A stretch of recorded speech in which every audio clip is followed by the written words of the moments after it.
പ്രിയമുള്ളവരെ, നമസ്കാരം. നമ്മളിന്ന് ബിയോണ്ട് ദ ഹൊറിസോൺ എന്ന ജ്യോതിശാസ്ത്ര പരമ്പരയുടെ 34-ാം ഭാഗം നിങ്ങളുടെ മുമ്പിൽ അവതരിപ്പിക്കുകയാണ്.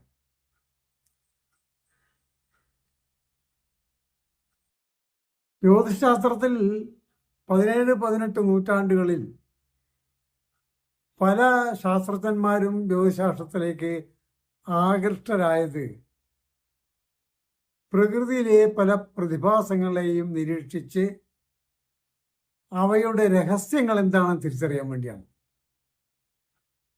ഉദാഹരണത്തിന് പല ജ്യോതിശാസ്ത്രകാരന്മാരും സൂര്യഗ്രഹണം കണ്ടിട്ടും സന്തരണം, ശുക്രന്റെയും ബുധന്റെയും സന്തരണങ്ങൾ നിരീക്ഷിച്ചിട്ടും അത് അപൂർവമായ സംഭവമാണ്. ശുക്രസന്തരണം ഒരു 200 കൊല്ലത്തിനകത്ത് ഒരു പ്രാവശ്യമേ സംഭവിക്കുള്ളൂ. സൂര്യഗ്രഹണം ചിലപ്പോൾ 18 മാസത്തിനകത്ത് ഒരു പ്രാവശ്യമൊക്കെ ഉണ്ടാവാറുണ്ട് ലോകത്തെവിടെയെങ്കിലും ഒക്കെ. പൂർണ്ണ സൂര്യഗ്രഹണം അല്ല ഞാൻ പറയുന്നത്, ഭാഗിക സൂര്യഗ്രഹണവും ചന്ദ്രഗ്രഹണവും ഒക്കെ ഇടയ്ക്കിടെ ഉണ്ടാവുന്ന സംഭവങ്ങളാണ്.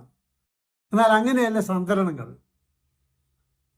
ശുക്രസന്തരണം ഏതാണ്ട് 200 കൊല്ലത്തിനകത്ത് ഒരു പ്രാവശ്യമേ ഉണ്ടാവുള്ളൂ. ഉദാഹരണം പറയാം, നമുക്ക് 2004-ലും 2012-ലും ശുക്രസന്തരണം സംഭവിച്ചു. പക്ഷേ നമ്മുടെ നാട്ടിൽ, കേരളത്തിൽ പോലും ഇത് വലിയ വിഭാഗം ആളുകൾ അറിയില്ല. സൂര്യഗ്രഹണത്തിനെ പരിചയമുള്ള ആളുകൾക്ക് പോലും ശുക്രസന്തരണം അറിയില്ല. അതൊരു അപൂർവമായ കാഴ്ചയാണ്. അതായത് പകൽ സമയത്ത് സൂര്യബിംബത്തിന്റെ മുൻപിലൂടെ ശുക്രൻ കടന്നു പോകുന്ന സംഭവം. ശുക്രൻ ഒരു കറുത്ത പൊട്ടായിട്ട് ഇങ്ങനെ മെല്ലെ മെല്ലെ മെല്ലെ മെല്ലെ കടന്നു പോകും. സൂര്യഗ്രഹണമൊക്കെ കൂടിപ്പോയാൽ 1 മിനിറ്റ് വരെ ഉണ്ടാവും. ഇതാകട്ടെ 6-7 മണിക്കൂർ ഉണ്ടാവും. അതാണ് ശുക്രസന്തരണം. അങ്ങനെ നിരവധി പ്രതിഭാസങ്ങളുണ്ട് ആകാശത്തല്ലേ. ധൂമകേതുക്കളെ പറ്റി ഒന്ന് ആലോചിച്ച് നോക്കുക. ഒരു വർഷത്തിൽ 1, 2, 3 പ്രാവശ്യമൊക്കെ സൗരയൂഥത്തിൽ നിന്ന് പുറത്ത് എവിടെയോ നിന്ന് ഈ ധൂമകേതുക്കൾ സൂര്യനെ സന്ദർശിക്കാൻ വരും. വലിയൊരു തലയും കൂടെ ലക്ഷക്കണക്കിന് ദൈർഘ്യം വരുന്ന ഒരു വാലുമായിട്ട് അവ ആകാശത്തേക്ക് പ്രത്യക്ഷപ്പെടും. രസകരമായ ഒരു കാഴ്ചയാണ്. ആധുനിക കാലത്ത് ധൂമകേതുക്കളെ ആരും പേടിക്കാറില്ല. മറിച്ച് പണ്ട് അങ്ങനെയായിരുന്നില്ല. പണ്ട് ധൂമകേതുവിടെ വരവുണ്ടെന്ന് അറിയുന്നത് ചുരുക്കം, മുൻകൂട്ടി അറിയുന്നത് വളരെ ചുരുക്കം. അപ്പോ ഈ പ്രതിഭാസങ്ങളെയൊക്കെ പലപ്പോഴായി നിരീക്ഷിച്ച ആളുകളാണ് പിൽക്കാലത്ത് ഒരുപാട് പേർ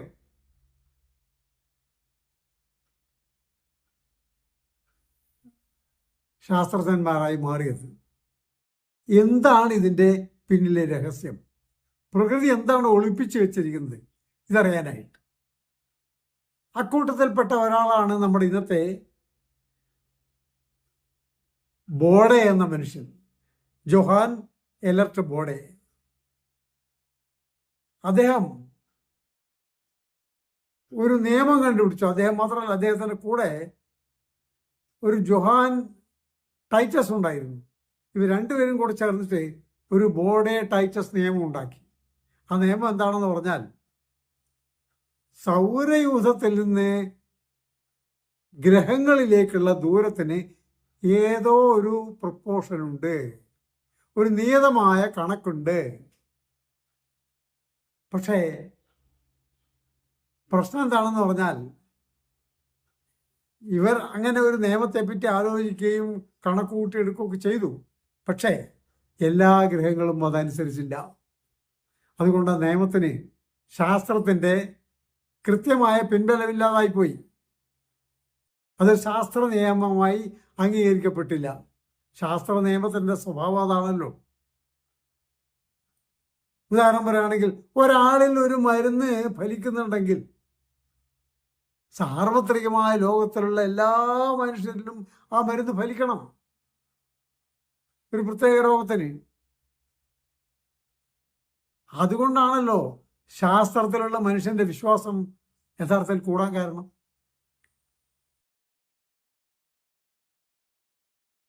അതായത് തെറ്റാണെന്ന് തെളിയുന്നത് വരെ ഏതൊരു നിയമവും ശാസ്ത്രത്തിൽ ശരിയായിരിക്കും.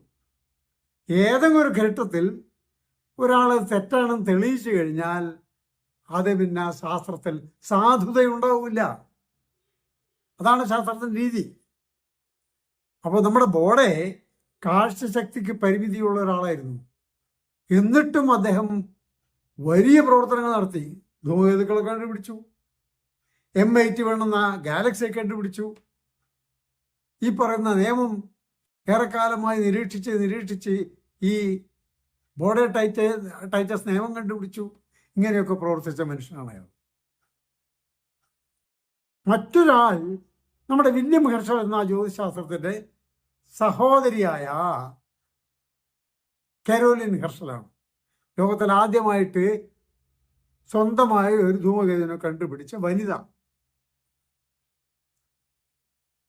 ടെലിസ്കോപ്പ് ഉണ്ടാകുമായിരുന്നു ഹെർഷലിൻ്റെ കൂടെ ചേർന്നിട്ട്. അങ്ങനെ പ്രശസ്തയായ കരോലിൻ ഹെർഷലിൻ്റെ കൂടെ കുറച്ചു പേരും കൂടെ ഇന്നത്തെ ഈ ഭാഗത്ത് നിങ്ങളുടെ മുമ്പിൽ അവതരിപ്പിക്കുന്നുണ്ട്. എല്ലാം കാണണം. അടുത്ത പ്രാവശ്യം നമ്മൾ വരുന്നത് ധൂമകേതുക്കൾക്ക് വേണ്ടി മാത്രമുള്ള ഒരു ഭാഗമാണ്. എന്താണ് ധൂമകേതു, എവിടുന്നാണ് വരുന്നത്, ഏതെല്ലാം തരത്തിലുള്ളതുണ്ട് ഒക്കെയുള്ള സവിശേഷമായ ഒരു ഭാഗമാണ് അടുത്ത ഭാഗം. കാണാൻ മറക്കരുത് എന്ന് മാത്രം പറഞ്ഞുകൊണ്ട് നമസ്കാരം. ബിയോണ്ട് ദ ഹൊറിസോൺ ഭാഗം 34.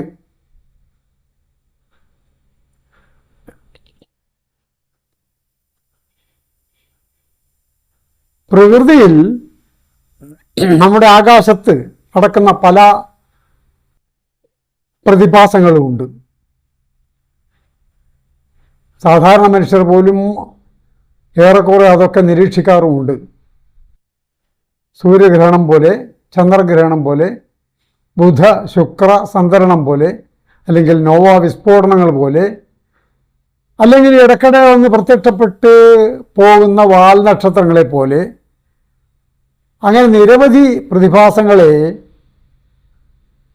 നിരീക്ഷിച്ചതിന് ശേഷം ജ്യോതിശാസ്ത്രത്തിൽ താല്പര്യമുണ്ടായവർ ഒരുപാട് പേരുണ്ടായിരുന്നു.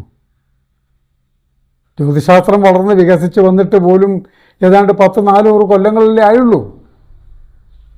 അക്കാലത്ത് ജ്യോതിശാസ്ത്രജ്ഞന്മാർ പലരും ഇങ്ങനെ വന്നവരാണ്. ഈ അത്ഭുതത്തിൻ്റെ പിന്നിലുള്ള രഹസ്യം എന്താണ്, അത് കണ്ടുപിടിക്കണം, അതേപ്പറ്റി പഠിക്കണം എന്ന ആഗ്രഹത്തോടെ ജ്യോതിശാസ്ത്രം പഠിച്ചവരാണ് പലരും. അക്കൂട്ടത്തിൽ ഒരാളാണ് വലതുവശത്ത് കൊടുത്തിരിക്കുന്ന ചിത്രം കാണിച്ചിരിക്കുന്ന ജോഹാൻ എലർട്ട് ബോഡെ. കാഴ്ചശക്തി കുറഞ്ഞൊരു മനുഷ്യനായിരുന്നു.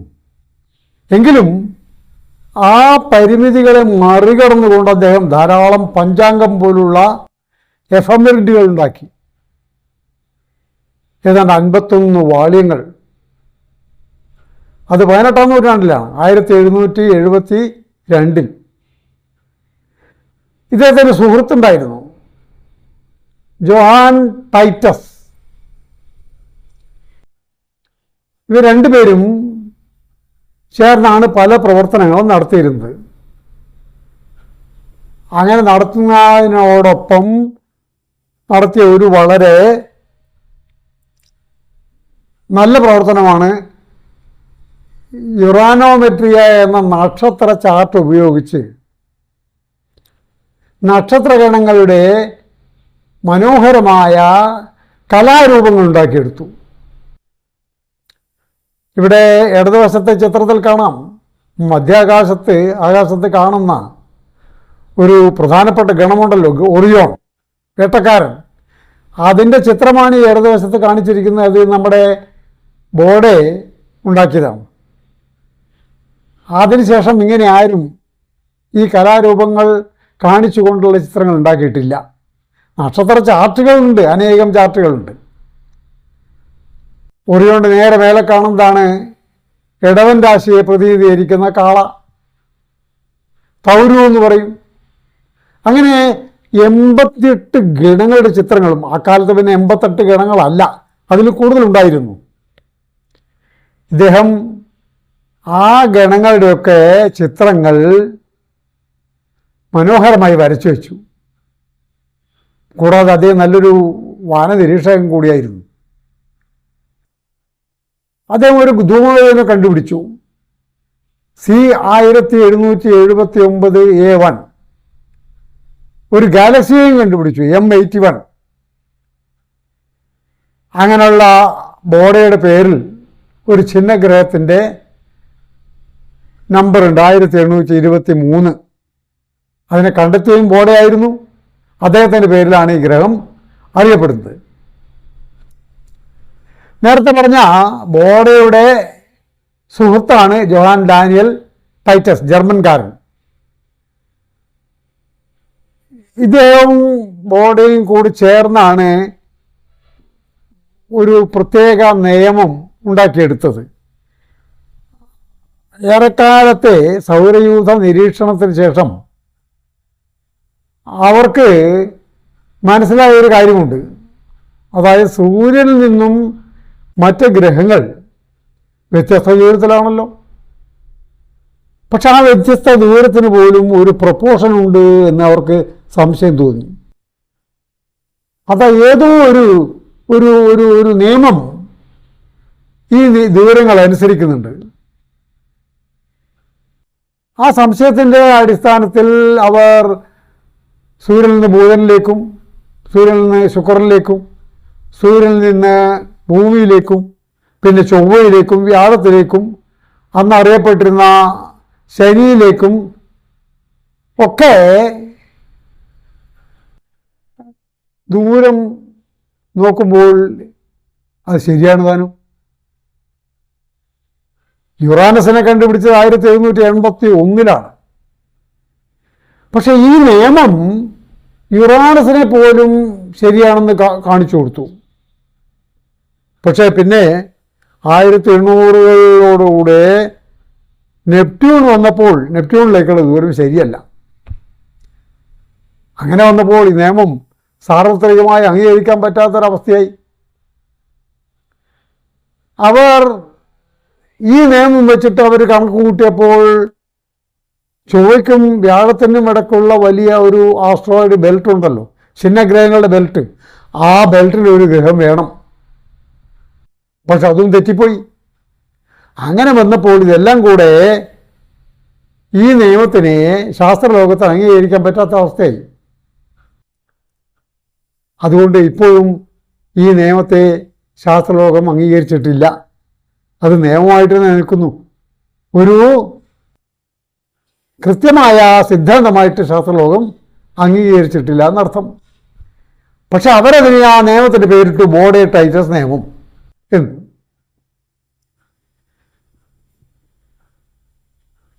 അതിനിടക്കാണ് ഇറ്റലിക്കാരനായ ഒരു ജ്യോതിശാസ്ത്രജ്ഞൻ, അദ്ദേഹം പലർമോ നിലയത്തിലേക്ക് ആണ് പ്രവർത്തിച്ചിരുന്നത്, ഗിയസപ്പെ പിയാസി.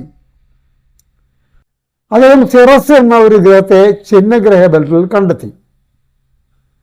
ഇവിടെ ഇടതുവശത്ത് ചിത്രത്തിൽ കാണിച്ചാണ് ചിഹ്നഗ്രഹ ബെൽറ്റ്. അതായത് വ്യാഴം, ഇത് വ്യാഴം, ഇത് ചൊവ്വ, ഇത് രണ്ടിൻ്റെ ഇടക്കാണ്. ഈ വലിയ വിശാലമായ പ്രദേശത്ത് നിറഞ്ഞു കിടക്കുന്ന കോടാനുകോടി ചെറിയ മില്ലിമീറ്റർ മുതൽ ആയിരക്കണക്കിന് കിലോമീറ്റർ വരെ വലിപ്പമുള്ള വസ്തുക്കൾ, അതിങ്ങനെ സൂര്യനെ പരിക്രമണം ചെയ്തുകൊണ്ടിരിക്കുകയാണ്. യഥാർത്ഥത്തിൽ ആന്തരഗ്രഹങ്ങൾ ശുക്രനും എർത്തും, അതായത് ഭൂമിയും മെർക്കുറിയും ഒക്കെ ഇവിടെ ഉണ്ട്. പക്ഷേ ഈ ആന്തരഗ്രഹങ്ങളുടെ പുറത്ത് ചൊവ്വയ്ക്കും വ്യാഴത്തിനും ഇടക്കാണ് ഈ പറയുന്ന ബെൽറ്റ് സ്ഥിതി ചെയ്യുന്നത്. അതിനകത്ത് പൊടിപടലങ്ങളുണ്ട്, പാറക്കഷ്ണങ്ങളുണ്ട്, വലിയ ഗ്രഹങ്ങളുണ്ട്, ഒക്കെ ഉണ്ട്. ഗ്രഹങ്ങൾ എന്നാൽ വലിയ ഗ്രഹങ്ങളിട്ടില്ല താനും. അതിനെ അന്വേഷിക്കാനാണ് അന്നത്തെ കാലത്തെ ജ്യോതിശാസ്ത്രജ്ഞന്മാർ കുറച്ച് ശാസ്ത്രജ്ഞന്മാരെ ചുമതലപ്പെടുത്തി. അവരെ ഒരു പേര് പോലും കൊടുത്തു, ഖഗോള പോലീസ്, ഗ്രഹങ്ങളെ കണ്ടെത്താൻ. പക്ഷേ ആ പോലീസ് വിചാരിച്ചിട്ട് പോലും ഗ്രഹത്തെ കണ്ടെത്താൻ കഴിഞ്ഞില്ല എന്നുള്ളതാണ് വസ്തുത. അങ്ങനെയാണ് നമ്മുടെ ഗിയസപ്പെ പിയാസി സിറസിനെ കണ്ടെത്തിയത്. സിറസിനെ കണ്ടെത്തിയപ്പോൾ സിറസിലേക്കുള്ള ദൂരം നേരത്തെ പറഞ്ഞ നിയമം അനുസരിക്കുന്നുണ്ട്. ഗ്രഹത്തെ കിട്ടിയില്ലെങ്കിലും സിറസ് ചിഹ്നഗ്രഹമാണല്ലോ, അത് അനുസരിക്കുന്നുണ്ട്. അതുകൊണ്ടാണ് ഈ നിയമം കുറേയെങ്കിലും അംഗീകരിക്കപ്പെട്ടത്. പക്ഷേ പിൽക്കാലത്ത് നെപ്റ്റ്യൂണിനെ കണ്ടെത്തുന്ന അവസ്ഥ വന്നപ്പോൾ നിയമം പൂർണ്ണമായും തെറ്റായിപ്പോയി.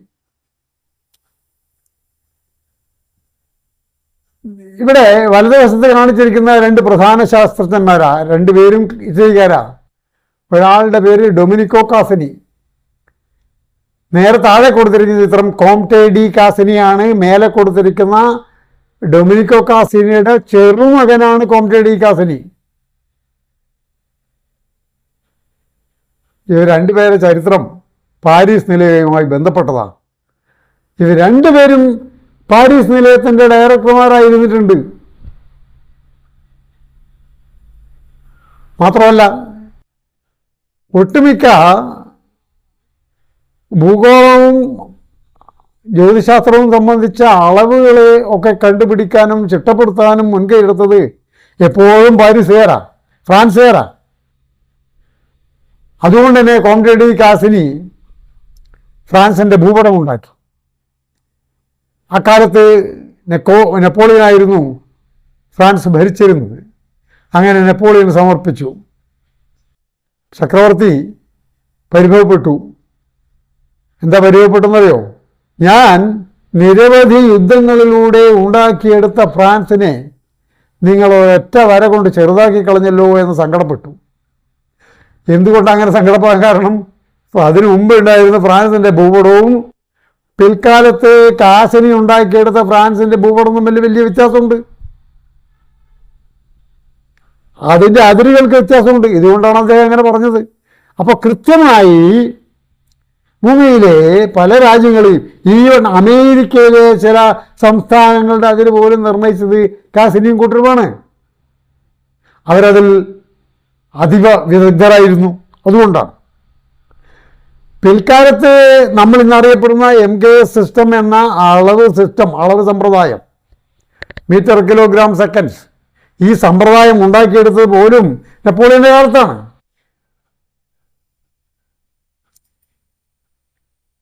അതേപോലെ തന്നെയാണ് നെപ്പോളിയൻ്റെ കാലത്തെ നെപ്പോളിയൻ്റെ മന്ത്രിസഭയിൽ ഒരു മന്ത്രിയായിരുന്ന പിയറെ സൈമൺ ലാപ്ലാസ്. ഇടതുവശത്ത് കാണുന്ന ചിത്രത്തിൽ കൊടുത്തിരിക്കുന്ന അദ്ദേഹത്തിൻ്റെ ചിത്രമാണ്. അദ്ദേഹം കുറേയും കൂടി ദാർശനിക സ്വഭാവമുള്ള ഒരു ശാസ്ത്രജ്ഞനായിരുന്നു. അദ്ദേഹം ശാസ്ത്രത്തെപ്പറ്റി ശരിക്കും പഠിച്ചു. പൊതുവെ അദ്ദേഹം പറഞ്ഞു, ശാസ്ത്രം നിലനിൽക്കണമെങ്കിൽ ശാസ്ത്രത്തിൽ ഉണ്ടാക്കിയെടുക്കുന്ന അറിവ് നിരന്തരം പുതുക്കിക്കൊണ്ടേയിരിക്കണം. ശാസ്ത്രം തന്നെ അറിവാണ്. പക്ഷേ ആ അറിവിനെ കെട്ടിക്കിടക്കുന്ന വെള്ളം പോലെയാണെങ്കിൽ ആ അറിവ് പൂർണ്ണമായും അറിവാകുന്നില്ല. മറിച്ച് അതിൽ മാറ്റം വരണമെങ്കിൽ പുതുക്കിക്കൊണ്ടേയിരിക്കണം. അദ്ദേഹം നല്ലൊരു എഞ്ചിനീയറും ഒരു ശാസ്ത്രജ്ഞനും കൂടിയായിരുന്നു. നെപ്പോളിയൻ്റെ മന്ത്രിയാണ്. ഖഗോളയാന്ത്രികത്തെക്കുറിച്ച് ഇത്രയും കൃത്യമായി വിലയിരുത്തി പഠിച്ച മറ്റൊരു ശാസ്ത്രജ്ഞൻ ഇല്ല. അക്കാലത്ത് ഖഗോളത്തെപ്പറ്റിയുള്ള ധാരണ ഇന്ന് നമ്മൾ ഉണ്ടാക്കിയെടുത്ത ധാരണ പോലെയല്ല. കൊല്ലങ്ങൾ എത്ര കഴിഞ്ഞു നോക്കണം. ഏതാണ്ട് 230 കൊല്ലത്തിന് മുമ്പേ, 1799, ഏതാണ്ട് 19-ാം നൂറ്റാണ്ടിൻ്റെ തുടക്കത്തിലാണ് ഈ സംഭവം. ഇന്ന് നമ്മൾ ഖഗോളയാന്ത്രികം എന്ന് പറഞ്ഞു കഴിഞ്ഞാൽ മൊത്തം പ്രപഞ്ചത്തിനെ ബാധിക്കുന്നതാ. അതങ്ങനെയല്ല. അന്ന് ന്യൂട്ടൺ ഗുരുത്വാകർഷണ സിദ്ധാന്തം കണ്ടുപിടിക്കുന്ന കാലത്ത് ന്യൂട്ടൺ പോലും ഖഗോളം എന്താണെന്ന് കൃത്യമായ ധാരണയില്ലായിരുന്നു. അതുകൊണ്ടാണ് അദ്ദേഹത്തിൻ്റെ ഗുരുത്വാകർഷണ സിദ്ധാന്തം സൗരയൂഥത്തിനകത്ത് മാത്രം ഒതുക്കി നിർത്തി. എന്ന് വെച്ചാൽ കെപ്ലർ ഉണ്ടാക്കിയെടുക്കുന്ന ചലന നിയമങ്ങളെ ന്യൂട്ടൺ പരിഷ്കരിച്ചുവെങ്കിലും ആ നിയമങ്ങൾ സൗരയൂഥത്തിന് മാത്രം ബാധകമാണെന്നാണ് ന്യൂട്ടൺ വിശ്വസിച്ചിരുന്നത്. അതുപോലും അതൊരു പ്രകൃതി നിയമമായി ന്യൂട്ടൺ അംഗീകരിച്ചിരുന്നില്ല. അദ്ദേഹം അടിയുറച്ച് വിശ്വസിച്ചു, ഇങ്ങനെ ഒരു ചലനം സാധ്യമാകണമെങ്കിൽ സൗരയൂഥം സൂര്യൻ നിയന്ത്രിക്കുന്ന അക്കാലത്ത് അറിയപ്പെട്ടിരിക്കുന്ന ഗ്രഹങ്ങളെല്ലാം തന്നെ സൗരയൂഥത്തിന് ചുറ്റും വളരെ കൃത്യതയോടെ വളരെ സൗന്ദര്യബോധത്തോടുകൂടെ ചലിച്ചുകൊണ്ടിരിക്കുകയാണ്. ഇന്നും നമ്മുടെ സാധാരണക്കാർ ആകാശം നോക്കിക്കഴിഞ്ഞാൽ അതല്ലേ മനസ്സിലാവുക? പ്രപഞ്ചത്തിൻ്റെ ആ അച്ചടക്കം എന്ത് കൃത്യമാണ്. സൂര്യനെ നോക്കുന്ന ഒരു സാധാരണക്കാരൻ എന്താണ് മനസ്സിലാക്കുക? രാവിലെ കൃത്യം കിഴക്കുദിക്കുന്നു, ചിട്ടയോടെ 12 മണിക്കൂർ യാത്രയ്ക്ക് ശേഷം പടിഞ്ഞാറ് അസ്തമിച്ചു പോകുന്നു. അതേപോലെ ചന്ദ്രനും 14 ദിവസം കൊണ്ട് ഭൂമിക്ക് ചുറ്റും ഒരു ചുറ്റൽ പൂർത്തിയാക്കുന്നു. എന്തൊരു കൃത്യത! പക്ഷേ നമ്മൾ വിചാരിക്കുന്ന കൃത്യത ഇല്ല എന്നുള്ളതാണ് വാസ്തവം. ഇതാണ് നമ്മുടെ ലാപ്ലാസ് തൻ്റെ പ്രബന്ധത്തിൽ 1799 പറഞ്ഞത്. നാം ഉദ്ദേശിക്കുന്ന ഖഗോളയാന്ത്രികത്തിലുള്ള സ്ഥിരത അതല്ലെങ്കിൽ കൃത്യത അത് സൂക്ഷ്മതലത്തിലില്ല, സ്ഥൂലതലത്തിൽ മാത്രമേ ഉള്ളൂ. വലിയ ശാസ്ത്രമൊന്നും മനസ്സിലാക്കാത്ത ആളുകൾക്ക് അതിൻ്റെ സ്ഥൂലതല കൃത്യം മാത്രമേ അറിഞ്ഞുകൂടൂ, സൂക്ഷ്മതലത്തിൽ അതറിയില്ല. സൂക്ഷ്മതലത്തിൽ ഖഗോളയാന്ത്രികത്തിൽ വാസ്തവം പറയുകയാണെങ്കിൽ കെയോസാണ്, അലങ്കോലപ്പെട്ട ചലനമാണ്. എന്തുകൊണ്ട് അലങ്കോലപ്പെടുന്നു നോക്കാം. പറഞ്ഞല്ലോ, ന്യൂട്ടൻ്റെ പ്രാപഞ്ചിക ഗുരുത്വ നിയമത്തിൻ്റെ ഗ്രഹങ്ങൾ തമ്മിലുള്ള പ്രതിപ്രവർത്തനം, ഗ്രഹങ്ങൾ തമ്മിൽ നിരന്തരം പ്രതിപ്രവർത്തനം നടത്തുന്നുണ്ട്. പക്ഷേ അതിൻ്റെ സൂക്ഷ്മ ബന്ധത്തെക്കുറിച്ച് ന്യൂട്ടൺ വിശദീകരിച്ചിരുന്നില്ല.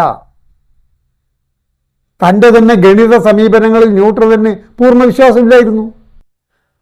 അതുകൊണ്ടാണ് സൗരയൂഥത്തിൻ്റെ സുസ്ഥിരതയ്ക്ക് ഒരു അദൃശ്യ ശക്തിയുടെ അതല്ലെങ്കിൽ ഒരു ബാഹ്യശക്തിയുടെ ഇടപെടൽ, ഒരു ദൈവിക ശക്തിയുടെ ഇടപെടൽ ആവശ്യമാണ് എന്ന് ന്യൂട്ടൺ വിശ്വസിച്ചു. എന്നാൽ ലാപ്ലാസ് പറഞ്ഞു, എന്നെ സംബന്ധിച്ചിടത്തോളം അത്തരം ഒരു ശക്തിയുടെ ആവശ്യമില്ല. അദ്ദേഹം തികച്ചും ഒരു നിരീശ്വരവാദിയായിരുന്നു.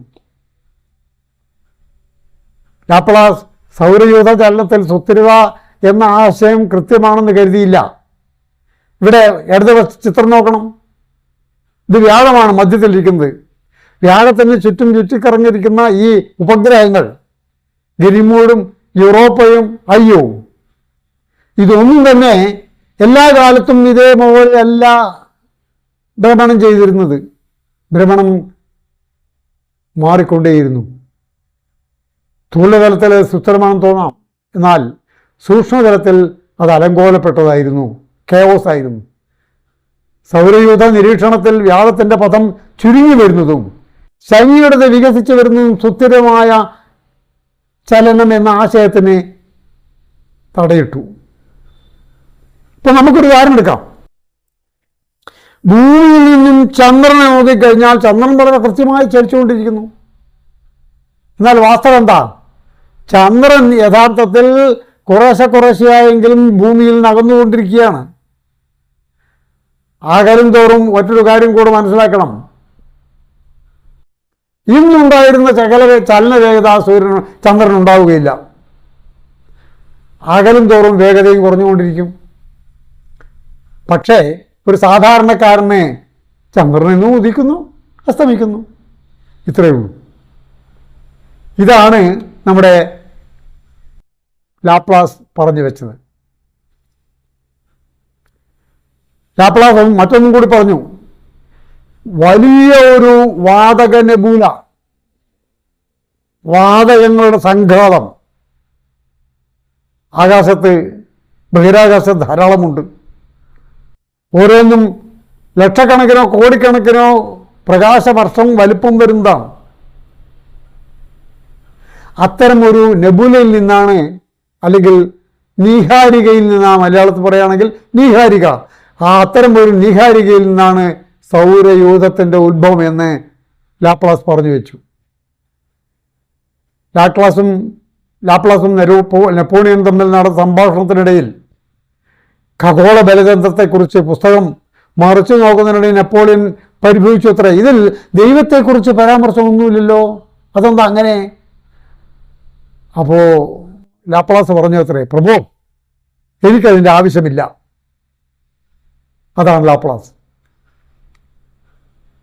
ഇവിടെ നമുക്ക് അടുത്ത ചിത്രത്തിൽ ഒരു ശാസ്ത്രജ്ഞയെ കാണിച്ചിരിക്കുന്നു. അവരുടെ പേര് കരോലിൻ ഹെർഷൽ എന്നാണ്. വില്യം ഹെർഷലിൻ്റെ സഹോദരി, ജർമ്മനിക്കാരിയാണ്. വില്യം ഹെർഷൽ ജർമ്മനിയിൽ നിന്ന് ഇംഗ്ലണ്ടിലേക്ക് കുടിയേറിയപ്പോൾ കൂടെ കൊണ്ടുവന്നതാണ് സഹോദരിയെ. അദ്ദേഹം ഇംഗ്ലണ്ടിൽ കൂട്ടിക്കൊണ്ടുവന്ന് അവർക്ക് ആദ്യം വിദ്യാഭ്യാസമില്ലായിരുന്നു. ഔപചാരിക വിദ്യാഭ്യാസം കൊടുത്ത് കൂടെ സംഗീത വിദ്യാഭ്യാസം കൂടെ കൊടുത്തു അവർക്ക്. അതാണ് കരോലിൻ ഹെർഷൽ. മാത്രമല്ല അവർ കാലക്രമേണ ജ്യോതിശാസ്ത്രത്തിൽ താല്പര്യമായി, ജ്യോതിശാസ്ത്രം പഠിച്ചു. ഹെർഷലിൻ്റെ കൂടെ ടെലിസ്കോപ്പ് നിർമ്മാണത്തിൽ പങ്കെടുത്തു. രണ്ടും, അതായത് സഹോദരനും സഹോദരിയും കൂടി ചേർന്ന് ഏതാണ്ട് 400ഓളം ടെലിസ്കോപ്പുകൾ ഉണ്ടാക്കിയിരിക്കുന്ന ചരിത്രം. അങ്ങനെ 1782 മുതൽ നക്ഷത്ര കാറ്റലോഗ് പഠിച്ച് നിരീക്ഷിക്കാൻ തുടങ്ങി. 783 മുതൽ ആദ്യത്തെ നെബൂലയെ കണ്ടുപിടിച്ചു. 786നും 97നും ഇടയ്ക്ക് 8 ധൂമകേതുക്കളെ കണ്ടുപിടിച്ചു. അങ്ങനെ ആദ്യമായി ധൂമകേതുവിനെ കണ്ടുപിടിക്കുന്ന ഒരു വനിത എന്ന ഖ്യാതി കരോലിൻ ഹെർഷൽ നേടി. പക്ഷേ അതിനു മുമ്പേ 1700-ൽ മറ്റൊരു വനിത, പേര് മരിയ കിർച്ച്, ഒരു ധൂമകേതുവിനെ കണ്ടുപിടിച്ചിരുന്നു. പക്ഷേ നിർഭാഗ്യവശാൽ അവരുടെ ഭർത്താവ് ഗോട്ട്ഫ്രീഡ് കിർച്ച് ആ അവകാശം അവർക്ക് കൊടുത്തില്ല. അങ്ങനെയാണല്ലോ പണ്ടത്തെ ഇംഗ്ലണ്ടിൽ സ്ത്രീകളുടെ സ്ഥിതി. 1948 വരെ സ്ത്രീകൾക്ക് ഡിഗ്രി കൊടുക്കാതിരുന്ന രാജ്യമാണ് ഇംഗ്ലണ്ട്. വലിയ കാര്യങ്ങളൊക്കെ പൊങ്ങച്ചം പറയുമെങ്കിലും ഇംഗ്ലണ്ട് സ്ത്രീകളോട് വലിയ വിവേചനം കാണിച്ച രാജ്യമായിരുന്നു ഒരു കാലഘട്ടത്തിൽ. അതെന്തോ ആവട്ടെ, തൻ്റെ ടെലിസ്കോപ്പിൻ്റെ വലിപ്പം 22 സെൻറ്റിമീറ്ററാണ്. അത് ഉപയോഗിച്ചിട്ടാണ് കരോലിൻ തൻ്റെ ധൂമകേതുക്കളെ കണ്ടുപിടിച്ചത്. അതോടുകൂടെ ബ്രിട്ടീഷ് ഗവൺമെൻറ് അവർക്ക് ജ്യോതിശാസ്ത്ര പ്രവർത്തനങ്ങൾക്ക് ശമ്പളം കൊടുക്കാൻ തുടങ്ങി. ഫ്ലംസ്റ്റീഡിൻ്റെ നക്ഷത്ര പട്ടികയിൽ കടന്നുകൂടിയ തെറ്റുകൾ പരിശോധിച്ചു, തിരുത്തി. ആ തിരുത്തിയ പട്ടിക റോയൽ ആസ്ട്രോണമിയുടെ ഫിസിക്കൽ ട്രാൻസാക്ഷനിൽ നിന്ന് ഉൾപ്പെടുത്തി പട്ടികയായി പ്രസിദ്ധീകരിച്ചു. ആ പട്ടികയാണ് NGC എന്ന പട്ടിക, ന്യൂ ജനറൽ കാറ്റലോഗ്. അതിൽ 500 നെബൂലകളും 2000-ഓളം നക്ഷത്ര വൃന്ദങ്ങളും ഉണ്ടായിരുന്നു. ആ പട്ടികയിൽ NGC 2360 കരോലിൻ്റെ പേരിലാണ്.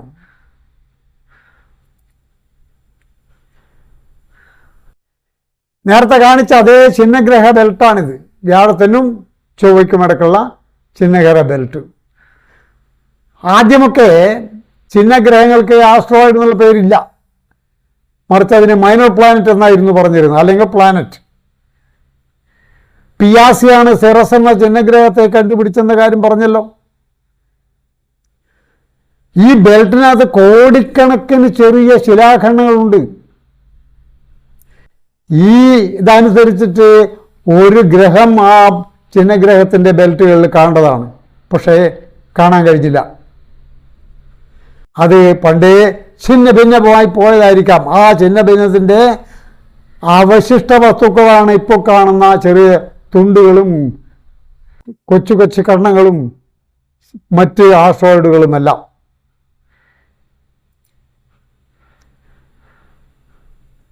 ഇത് കണ്ടുപിടിക്കാൻ ശ്രമിച്ച ഒരു മനുഷ്യനാണ് വിൽഹം മാത്യാസ് ഓൾബേഴ്സ്. അദ്ദേഹം 2 ചിഹ്നഗ്രഹങ്ങളെ കണ്ടുപിടിച്ചിട്ടുണ്ട് ഈ ബെൽറ്റിൽ. ഒന്ന് വെസ്റ്റിയും മറ്റൊന്ന് പല്ലാസും. എന്നാൽ വ്യാഴം ഗ്രഹത്തിൻ്റെ ഗുരുത്വാകർഷണം മൂലം ഒരുപക്ഷെ ആ ഗ്രഹം തകർന്നു പോയതായിരിക്കാം എന്നാണ് ഓൾബേഴ്സിൻ്റെ അഭിപ്രായം. ഈ 2 ചെറിയ ഗ്രഹങ്ങൾ കണ്ടെത്തിയ മാത്രമല്ല, ഓൾബേഴ്സിൻ്റെ പേര് അറിയപ്പെടുന്നത് അദ്ദേഹത്തിൻ്റെ പേരിലുള്ള ഓൾബേഴ്സ് പ്രഹേലിക അല്ലെങ്കിൽ ഓൾബേഴ്സ് പാരഡോക്സ് എന്ന പ്രതിഭാസത്തിൻ്റെ പേരിലാണ്.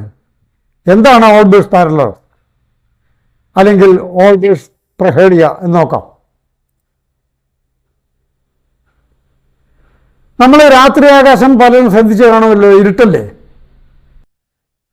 പക്ഷേ ആയിരക്കണക്കിന് നക്ഷത്രങ്ങൾ ആകാശത്തുണ്ടല്ലോ. നക്ഷത്രങ്ങൾ എന്ന് പറഞ്ഞാൽ നമ്മുടെ സൂര്യനെ പോലെയാണല്ലോ.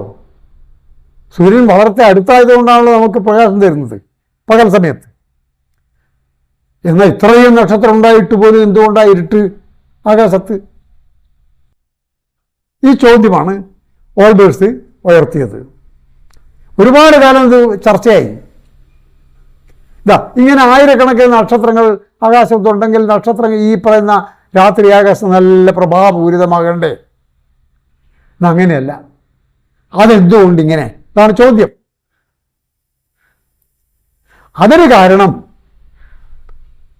പിൽക്കാലത്ത് മഹാവിസ്ഫോടന സിദ്ധാന്തം, ആ സിദ്ധാന്തത്തിൻ്റെ പശ്ചാത്തലത്തിലാണിത് മനസ്സിലായത്. മഹാവിസ്ഫോടന സിദ്ധാന്തം പറയുന്നത് എന്താണ്? ഒരു ചെറിയ ബിന്ദു, അതായത് ഒരു വൈചിത്ര ബിന്ദു അതിന് പറയുന്നത്, ആ വൈചിത്രം ഏതോ ഒരു സമയത്ത് പൊട്ടിത്തെറിച്ചു. അങ്ങനെ പ്രപഞ്ചത്തിലെ വസ്തുക്കളൊക്കെ ഉണ്ടായി. അതിലാദ്യം ഉണ്ടായ ഹൈഡ്രജനാണ്. ആ ഹൈഡ്രജൻ ഒക്കെ കൂടിച്ചേർന്ന് നിരവധി നെബുലകളും ഗാലക്സികളും മറ്റൊക്കെ പിൽക്കാലത്തുണ്ടായി, നക്ഷത്രങ്ങളൊക്കെ ഉണ്ടായി. പക്ഷേ ആ ഉണ്ടായ പ്രപഞ്ചം അക്കാലം മുതൽ, എന്ന് 1380 കോടി വർഷങ്ങൾക്ക് മുമ്പ് ആ വിസ്ഫോടനം നടന്ന കാലം മുതൽ അത് വികസിച്ചു കൊണ്ടിരിക്കുകയാണ്. ആ വികാസത്തിൻ്റെ തെളിവുകൾ ശാസ്ത്രലോകത്തിന് കിട്ടിയിട്ടുണ്ട്. ഒരു വിസ്ഫോടനം നടന്നു കഴിഞ്ഞാൽ ആ വിസ്ഫോടനത്തിൻ്റെ താപനില ക്രമേണ കുറഞ്ഞു വരും. കാരണം വിസ്ഫോടനം വികസിച്ചുകൊണ്ടേയിരിക്കും. അങ്ങനെ കുറഞ്ഞു വരുന്ന താപനിലയെ 2 ശാസ്ത്രജ്ഞന്മാർ കണ്ടുപിടിച്ചിട്ടുണ്ട്. അങ്ങനെ വരുമ്പോൾ ഈ വികസിച്ചുകൊണ്ടിരിക്കുന്ന പ്രപഞ്ചത്തിലെ ഗാലക്സികളും നക്ഷത്രങ്ങളും ഒക്കെ നമ്മിൽ നിന്നും വളരെ വിദൂരതയിലേക്ക് ഓടി മറഞ്ഞുകൊണ്ടിരിക്കുകയാണ്.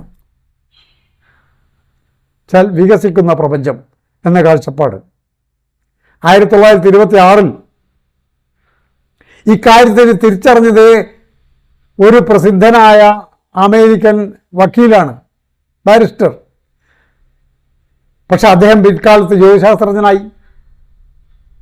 അദ്ദേഹം മൗണ്ട് വിൽസൺ എന്ന വലിയ ഒബ്സർവേറ്ററിലെ ഒരു 100 ഇഞ്ച് ടെലിസ്കോപ്പ് വെച്ചിട്ട് അദ്ദേഹം ആകാശത്തേക്ക് നോക്കി. അദ്ദേഹം മനസ്സിലാക്കിയ കാര്യമാണ് പിൽക്കാലത്ത് പ്രപഞ്ചത്തിൻ്റെ വികാസം എന്ന നിയമമായി മാറിയത്. വികസിക്കും തോറും ഓടി മറിഞ്ഞുകൊണ്ടിരിക്കുന്ന നക്ഷത്രങ്ങളിലെ പ്രകാശം അത് ചുവപ്പ് നീക്കത്തിലേക്ക് മാറിക്കൊണ്ടിരിക്കും. അങ്ങനെ നീങ്ങുന്നതിന് പറയുന്നത് റെഡ് ഷിഫ്റ്റ്, ചുവപ്പ് നീക്കം. ഉദാഹരണത്തിന് ആദ്യം ഇത് പരീക്ഷണം നടത്തിയത് ഒരു ഓടിക്കൊണ്ടിരിക്കുന്ന തീവണ്ടി എഞ്ചിൻ്റെ വിസിൽ ശബ്ദം സ്റ്റേഷനിൽ നിൽക്കുന്ന യാത്രക്കാർക്ക് ആദ്യം വളരെ ചെറിയ രീതിയിൽ അനുഭവപ്പെടും. അടുത്തടുത്ത് വരുമ്പോഴും കൂടി സ്വന്തം മുൻപിൽ വരുമ്പോഴേക്കും അതിൻ്റെ യഥാർത്ഥ ശബ്ദം കേൾക്കാറാവും. ക്രമേണ അത് ഓടി അകലുമ്പോഴേക്കും അതിൻ്റെ ശബ്ദം കുറഞ്ഞു വരും. ഇത് പരീക്ഷണങ്ങളിൽ കൂടെ തെളിയിച്ച കാര്യമാണ്. ഈ ഒരു പ്രതിഭാസത്തിന് പറയുന്നത് ഡോപ്ലർ പ്രതിഭാസം എന്നാണ്. ക്രിസ്ത്യൻ ഡോപ്ലർ എന്ന ഒരു ശാസ്ത്രജ്ഞനാണ് ഇത് തിരിച്ചറിഞ്ഞത്. അദ്ദേഹം ഞാനീ പറഞ്ഞ രീതിയിൽ ഒരു പരീക്ഷണം നടത്തി. ഒരു റെയിൽവേ ട്രെയിനിൽ കുറേ അധികം സംഗീത വിദ്വാൻമാരെ കയറ്റിയിരുത്തി സംഗീതം വായിക്കാൻ തുടങ്ങി. ഓടിക്കൊണ്ടിരുന്ന ട്രെയിനിൻ്റെ തുടക്കത്തിൽ സ്റ്റേഷനിൽ നിൽക്കുന്ന ആളുകൾക്ക് ഈ സംഗീതം വളരെ നേരിയ തോതിൽ മാത്രമേ കേട്ടിരുന്നുള്ളൂ. അടുത്തടുത്ത് വരുമ്പോഴേക്കും വളരെ വലിയ ശബ്ദത്തിലായി. ക്രമേണ അത് നമ്മുടെ മുന്നിൽ നിന്ന് നീ പോകവേ അതിൻ്റെ ശബ്ദം കുറഞ്ഞു വന്നു. ഈ പരീക്ഷണത്തിലെ ആദ്യത്തെ അടിസ്ഥാന കാര്യം അത് ശബ്ദത്തിൻ്റെ തരംഗങ്ങളെക്കുറിച്ചായിരുന്നു.